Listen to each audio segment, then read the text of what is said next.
Welcome to Eden Springs Park in Benton Harbor, Michigan. This once abandoned amusement park is now being restored by a group of volunteers. One of the volunteers is going to walk us through the park, give us history and locations of the different attractions, including the hotel, zoo, racetrack, dance floor, bowling alley. The list goes on and on. I apologize for a bit of wind in some of the audio, but we still hope you enjoy this. Like the video, and of course, subscribe to our channel. The original train barn was on the other side of Britton Avenue. Then when they made the bigger ones, like number 7, they had another train barn out where the road is, out in the field. And then about the 1930s, they moved into this building. They had it, like I said, fixed up with tables and chairs and stuff. And then they converted it into 2 tracks going into each door for the 8 engines that they made. So the trains and track were all sold off. So when they started, there was nothing here. So what they did was there's trestles that I'll show you, that go over to the other side that we can't run on until they're replaced.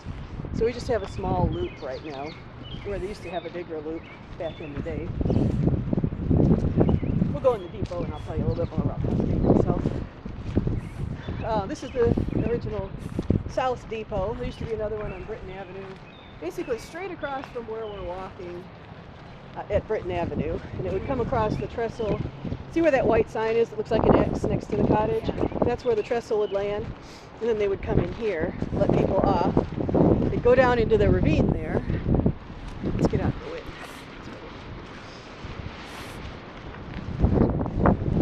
Kind of cold day for walking around out here. I don't mind, but you guys gotta be busy.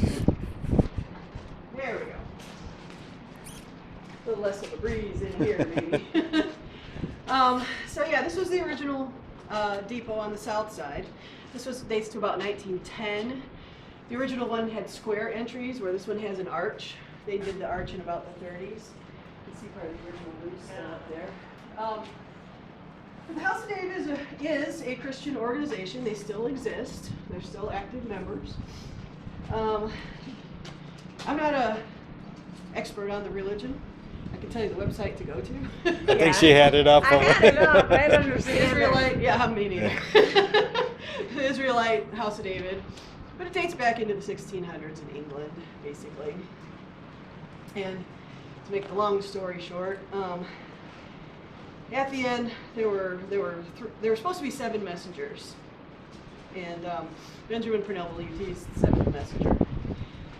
The 2 before him from the 5th and 6th churches were James Jezreel and John Rowe. So there were Jezreelite churches in the area. There were Roweite churches as well in the area. So the idea was that the 5th and 6th church, which were those 2, would come together to form the 7th church, which was the House of David. So a lot of people that came here and joined came from the Roweite churches in Australia, the Jezreelite groups that were up by Grand Rapids and stuff. And it's a communal society. Men and women would live as brother and sister. They didn't procreate, but families joined that already had kids. So there were a lot of children here when the park opened. My grandpa was one of them. My great-grandmother came after her marriage broke up. She came with a group out of Pennsylvania, and my grandpa grew up here till he was old enough to want to have a family, and he had to leave to do that. So, he left and had a family down here. But he always maintained really close friendships with everybody. His family that stayed, his friends that stayed and everything. It wasn't like if you left, you were shunned and, they'd never speak to you again or anything. It was just, if you didn't feel it in your heart to be part of the religion, then, pick another one. Right. Have your life, basically, was how they kind of felt. I had a lot of family members that were members here. My grandmother's family joined in 1903 when the church, or the Israelite organization, was founded. They came from Colorado Springs. And my Aunt Edith stayed from 1903 till she died in 1966, and she was actually the president at the time when she passed away. Wow. And these little mini autos you see, They're modeled after the original Indianapolis 500. Oh, race yeah? car. Yes. In fact, one of the ones that we don't have here is owned by, it's in England, and it's owned by the guy who owns the original Indianapolis car, and he has one of these sitting right next to it. Ah. Nice. Yeah. So we're going to have him in the Blossom Parade May 5th. Zach, the little guy, and his dad are learning how to drive him for the first time. They have to be able to drive him for an hour because the parade is an hour long. So they have to know how to start them and stop them, and there's a little clutch action in there, and Zach's only 10, so he's doing pretty good. He hasn't stalled it yet. One of the things that was a big draw to the park, in addition to the entertainment and stuff down the valley, and the mini autos, the racetrack's still there, I'll show it to you in a minute, was baseball. They had baseball teams. Men and women both could play. They had separate teams, but I hear some of the women's players were guys. But ringers, you know, and good, you know, sportsmanship and stuff. This was the original field right here. That dates back to 1913. It's one of the oldest baseball fields in the country. We're going to try and get it designated as a National Historic Site. It's at the same time as Fenway Park. Babe Ruth has been there. We don't know if he was at bat. We think he probably was. We know he was here at the park, so I would assume that he would have got up at bat. But I don't know for sure. Satchel Paige, all the big players back in those days, they all played right at home plate, which is right where that pile of rocks is right now. Wow. There's actually a mark, but the guy that delivered the stones put it right on top of it. And we have a vintage baseball team that plays by 1858 rules, and they play on that field. It's kind of, right now it's inside of the trees, because we didn't want to cut all the trees in the campground. And they play around the trees. It's funny as heck to watch. And then they have a practice field out by the road. If it's a holiday weekend, we don't move all the campers out for a baseball game. They put it out there. Nice. So yeah, but that's pretty cool thing. And so then they stopped playing in about the mid '50s or so. You know, they didn't have the teams anymore. It wasn't as popular. So that's the time they started making it into a campground. They wanted to make sure buildings never got put there because I think even then they recognized the historic significance of it. Right. This was one of the original home fields of the Negro League baseball players. And they also toured a lot with the Negro Leagues, integrating baseball. You know, people were being, you know, saying, oh, you know, black people can't stay here or whatever. They'd say, well, we're leaving too. You know, if you don't play with them, you're not going to play with us. You know, so it kind of, you know, helped with the integration of baseball and things like that. There's even a book on it. Oh, is there? Yeah. So there was a snack bar over there, which we have open in summertime. We make popcorn and stuff.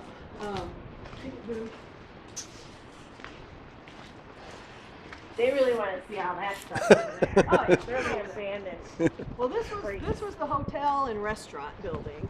They were vegetarians as well. No meat.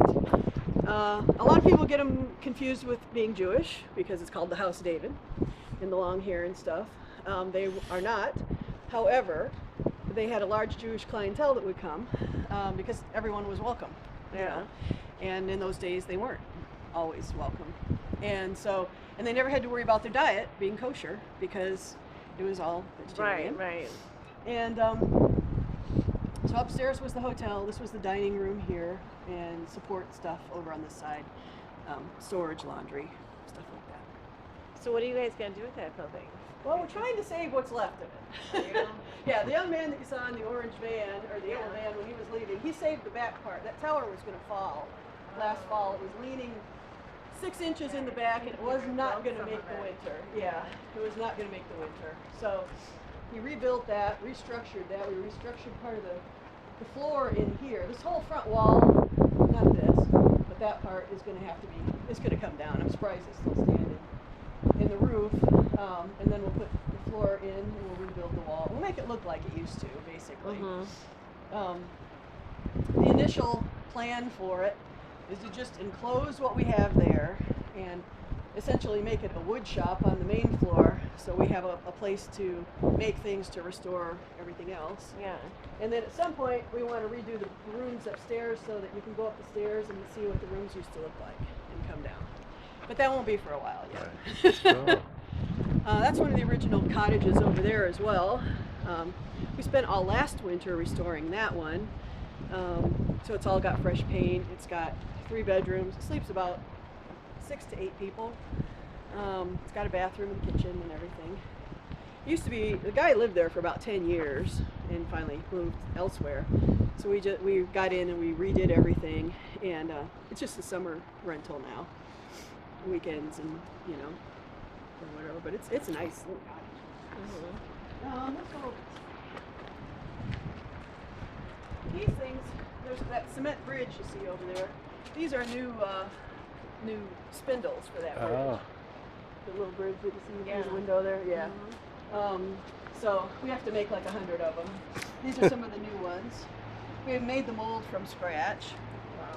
Yeah. We're curing now until we get them.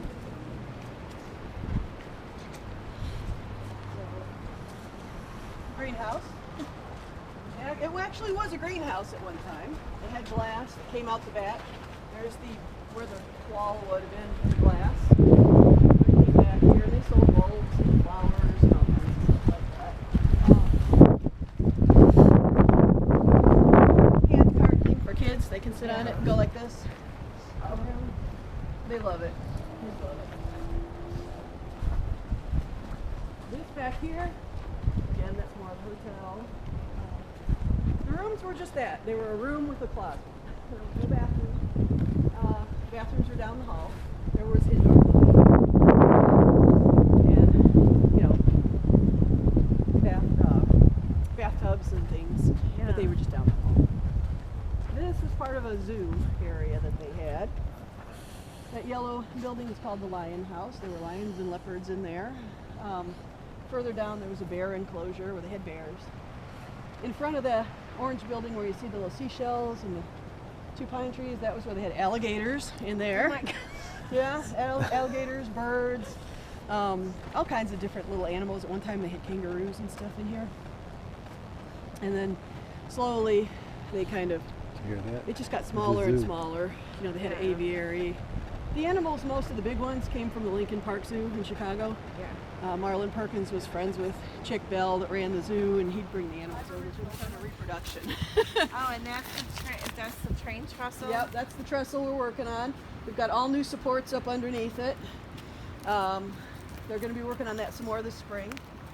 We've got wood on order with the wood across.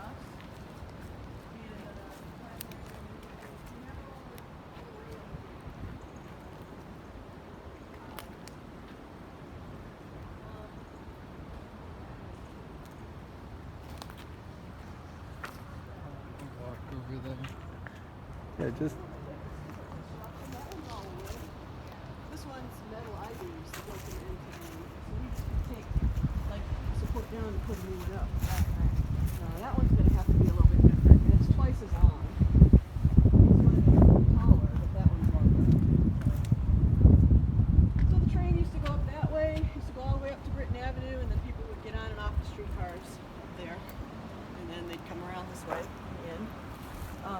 That was a goldfish pond right there. Used to be goldfish in there. To the right of the racetrack used to be a little pony ride. That's what I remember. Yeah. Being little. I don't remember the mini autos. I'd get off the train, go flying down past there into the ponies, and I don't even remember the mini autos, but they were there. Now all across the north side were cottages, just like those back there. You can see one of the old stairways. Yeah. Right there. Yeah, we haven't uncovered it yet, but it's there, and it goes up and winds off like that to where the cottages used to be at the top of the hill. And then the fountain. The fountain's really beautiful in summer. We'll have it running, so it'll be pumping water and stuff. And it really makes a nice picture from down in front because it's enormous. Over here, there were lots of buildings down here. There was a little ice cream parlor right where that silver fence is, way down at the bottom. Used to be one there. Where you can see the top of the porta potty there, the yellow top. There used to be a souvenir stand there. The big cement area was the dance floor. And then there's a grassy area right behind it. That was where the big stage used to sit. The cement behind that was the penny arcade, and they had pool tables and little penny machines. And then just slightly past that, where it's still a little bit brushy back in there, was the bowling alley. It was the second location, the bowling alley, and that was like the third location of the stage. The stage used to sit right here. Before this was here, it was stadium seating here with the stage. And through the years, I mean, they were open 70 years, you know, so Right. they move things around a lot.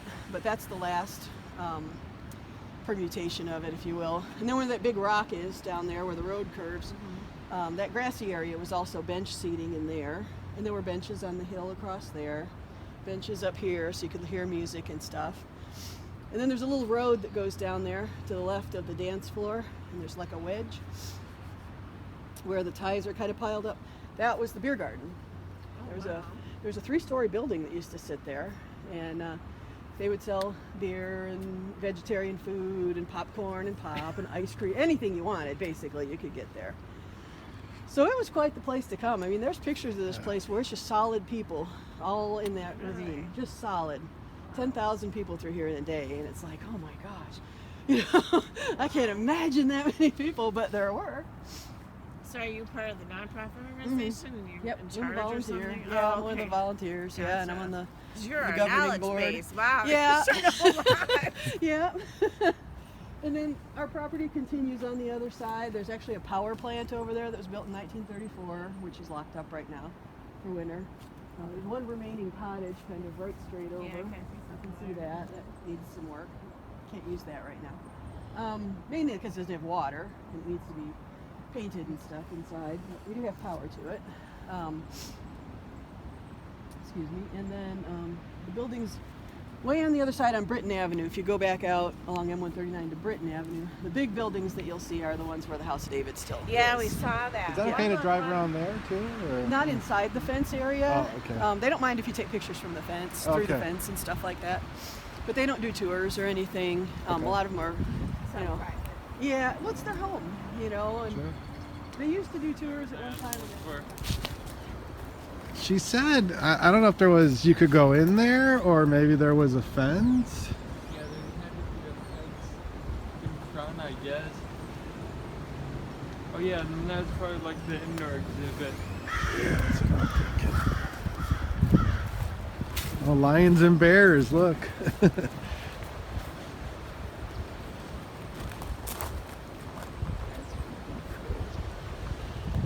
so glad I never do that. Yeah.